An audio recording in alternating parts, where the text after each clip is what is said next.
اس طرح ہم نے یوسف کو ملک مصر میں جگہ دی اور وہ اس ملک میں جہاں چاہتے تھے رہتے تھے۔ ہم اپنی رحمت جس پر چاہتے ہیں کرتے ہیں اور نیکوکاروں کے اجر کو ضائع نہیں کرتے، اور جو لوگ ایمان لائے اور ڈرتے رہے ان کے لیے آخرت کا اجر بہت بہتر ہے۔ اور یوسف کے بھائی کنعان سے مصر میں غلہ خریدنے کے لیے آئے تو یوسف کے پاس گئے، تو یوسف نے ان کو پہچان لیا اور وہ ان کو نہ پہچان سکے۔ اور جب یوسف نے ان کے لیے ان کا سامان تیار کر دیا تو کہا کہ پھر آنا تو جو باپ کی طرف سے تمہارا ایک اور بھائی ہے اسے بھی میرے پاس لیتے آنا۔ کیا تم نہیں دیکھتے کہ میں ناپ بھی پوری دیتا ہوں اور مہمانداری بھی خوب کرتا ہوں؟ اب اگر تم اسے میرے پاس نہ لاؤ گے تو نہ تمہیں میرے ہاں سے غلہ ملے گا اور نہ تم میرے پاس ہی آ سکو گے۔ انہوں نے کہا کہ ہم اس کے بارے میں اس کے والد کو پھسلائیں گے اور ہم یہ کام کر کے رہیں گے۔ اور یوسف نے اپنے خدام سے کہا کہ ان کا سرمایہ یعنی غلے کی قیمت ان کے سامان میں رکھ دو۔ عجب نہیں کہ جب یہ اپنے اہل و عیال میں جائیں تو اسے پہچان لیں، اور عجب نہیں کہ یہ پھر یہاں آئے۔ بس جب وہ اپنے والد کے پاس واپس گئے تو کہنے لگے کہ ابا، ہمارے لیے غلے کی بندش کر دی گئی ہے، تو ہمارے ساتھ ہمارے بھائی کو بھیج دیجئے تاکہ ہم پھر غلہ لائیں اور ہم اس کے نگہبان ہیں۔ یعقوب نے کہا کہ میں اس کے بارے میں تمہارا اعتبار نہیں کرتا، مگر ویسا ہی جیسا پہلے اس کے بھائی کے بارے میں کیا تھا، سو اللہ ہی بہتر نگہبان ہے اور وہ سب سے زیادہ رحم کرنے والا ہے۔ اور جب انہوں نے اپنا اسباب کھولا تو دیکھا کہ ان کا سرمایہ واپس کر دیا گیا ہے۔ کہنے لگے، ابا ہمیں اور کیا چاہیے؟ دیکھیے یہ ہماری پونجی بھی ہمیں واپس کر دی گئی ہے، اور ہم اپنے اہل و عیال کے لیے پھر غلہ لائیں گے اور اپنے بھائی کی نگہبانی کریں گے، اور ایک بار شتر زیادہ لائیں گے کہ یہ غلہ جو ہم لائے ہیں تھوڑا ہے۔ یعقوب نے کہا کہ جب تک تم اللہ کا عہد نہ دو کہ اس کو میرے پاس صحیح و سالم لے آؤ گے، میں اسے ہرگز تمہارے ساتھ نہیں بھیجنے کا، مگر یہ کہ تم گھیر لیے جاؤ یعنی بے بس ہو جاؤ تو مجبوری ہے۔ پس جب انہوں نے والد کو اپنا قول دیا تو یعقوب نے کہا کہ جو قول و قرار ہم کر رہے ہیں اس کا اللہ ضامن ہے، اور فرمایا کہ اے میرے بیٹو، ایک ہی دروازے سے داخل نہ ہونا بلکہ جدا جدا دروازوں سے داخل ہونا، اور میں اللہ کی تقدیر کو تو تم سے روک نہیں سکتا، بے شک حکم اللہ ہی کا ہے، میں اسی پر بھروسہ رکھتا ہوں، اور اہل توکل کو اسی پر بھروسہ رکھنا چاہیے۔ اور جب وہ ان مقامات سے داخل ہوئے جہاں جہاں سے داخل ہونے کے لیے ان کے والد نے ان سے کہا تھا، تو وہ تدبیر اللہ کے حکم کو ذرا بھی ٹال نہیں سکتی تھی۔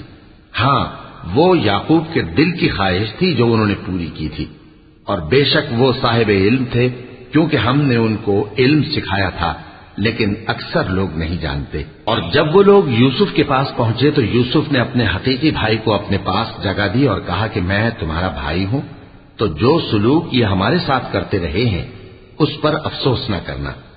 پھر جب ان کا اسباب تیار کر دیا تو اپنے بھائی کے تھیلے میں آپ خورا رکھ دیا۔ پھر جب وہ آبادی سے باہر نکل گئے تو ایک پکارنے والے نے آواز دی کہ قافلے والو، تم تو چور ہو۔ وہ ان کی طرف متوجہ ہو کر کہنے لگے کہ تمہاری کیا چیز کھوئی گئی ہے؟ وہ بولے کہ بادشاہ کا کٹورا کھویا گیا ہے، اور جو شخص اس کو لے کے آئے اس کے لیے ایک بار شتر انعام، اور میں اس کا ضامن ہوں۔ وہ کہنے لگے کہ اللہ کی قسم، تم کو معلوم ہے کہ ہم اس ملک میں اس لیے نہیں آئے کہ خرابی کریں اور نہ ہم چوری کیا کرتے ہیں۔ وہ بولے کہ اگر تم جھوٹے نکلے یعنی چوری ثابت ہوئی تو اس کی سزا کیا؟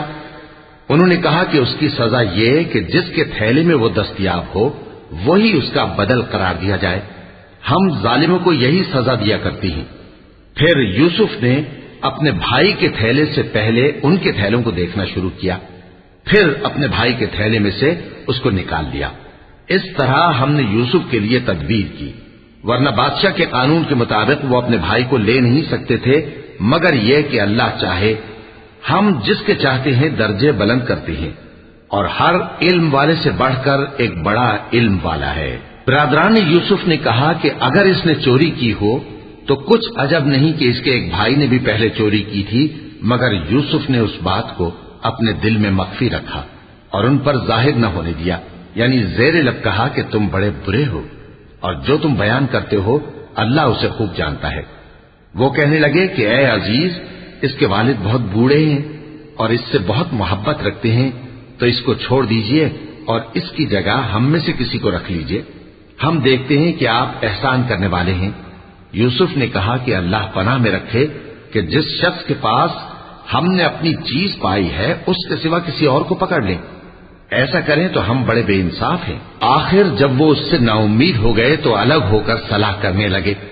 سب سے بڑے نے کہا، کیا تم نہیں جانتے کہ تمہارے والد نے تم سے اللہ کا عہد لیا ہے اور اس سے پہلے بھی تم یوسف کے بارے میں قصور کر چکے ہو؟ تو جب تک والد صاحب مجھے اجازت نہ دیں میں تو اس جگہ سے ہلنے کا نہیں، یا اللہ میرے لیے کوئی فیصلہ کرے اور وہ سب سے بہتر فیصلہ کرنے والا ہے۔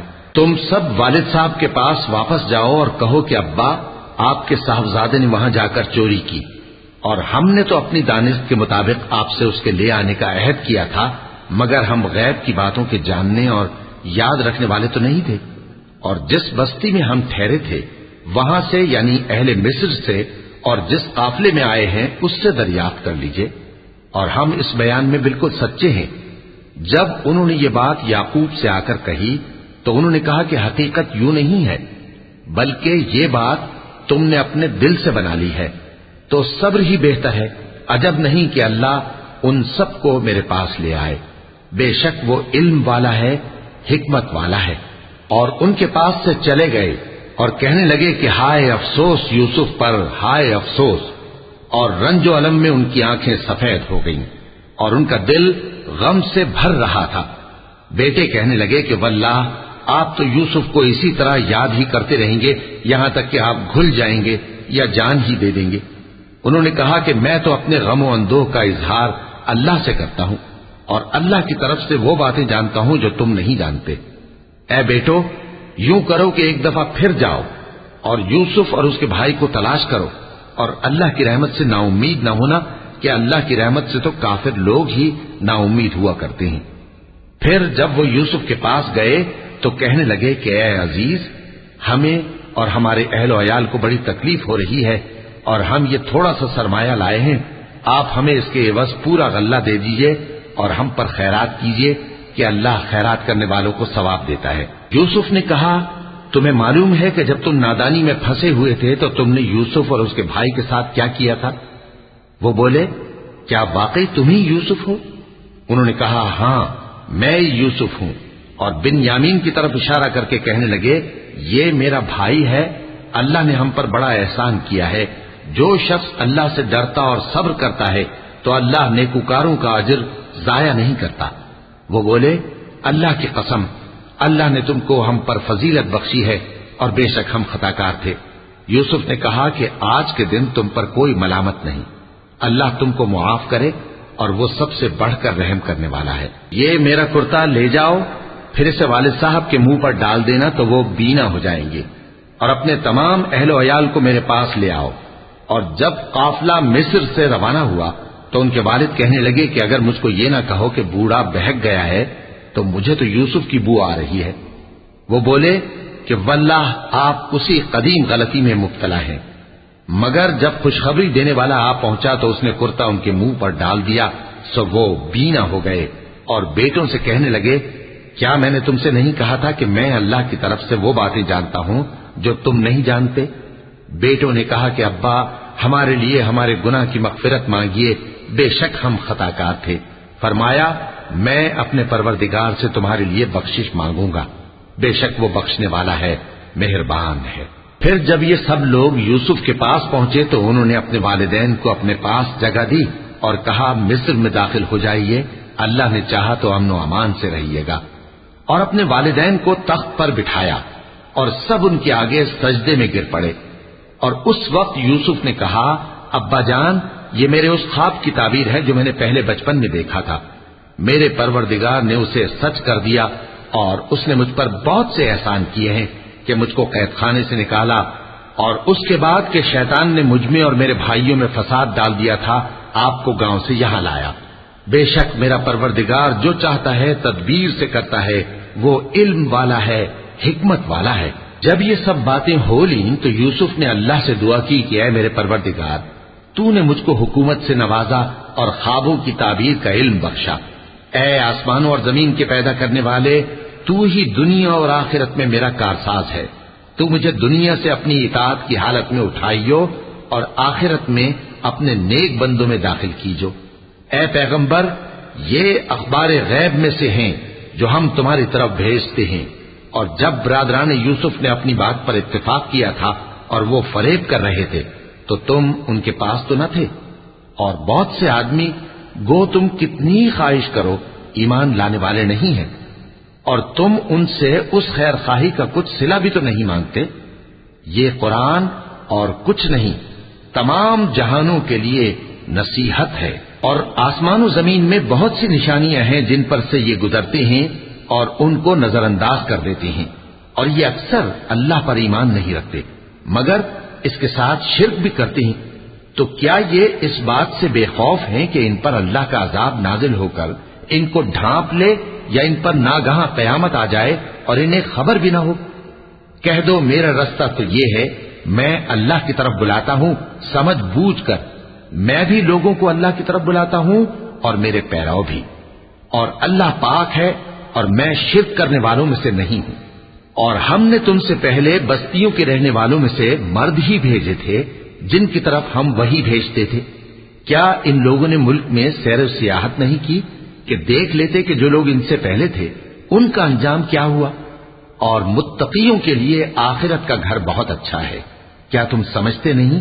یہاں تک کہ جب پیغمبر نا امید ہو گئے اور انہوں نے خیال کیا کہ اپنی نصرت کے بارے میں جو بات انہوں نے کہی تھی اس میں وہ سچے نہ نکلے، تو ان کے پاس ہماری مدد آ پہنچی، پھر جسے ہم نے چاہا بچا دیا، اور ہمارا عذاب اتر کر گناہگار لوگوں سے پھیرا نہیں کرتا۔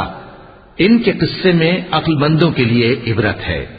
یہ قرآن ایسی بات نہیں ہے جو اپنے دل سے بنائی گئی ہو، بلکہ جو کتابیں اس سے پہلے نازل ہوئی ہیں ان کی تصدیق کرنے والا ہے اور ہر چیز کی تفصیل کرنے والا، اور مومنوں کے لیے ہدایت اور رحمت ہے۔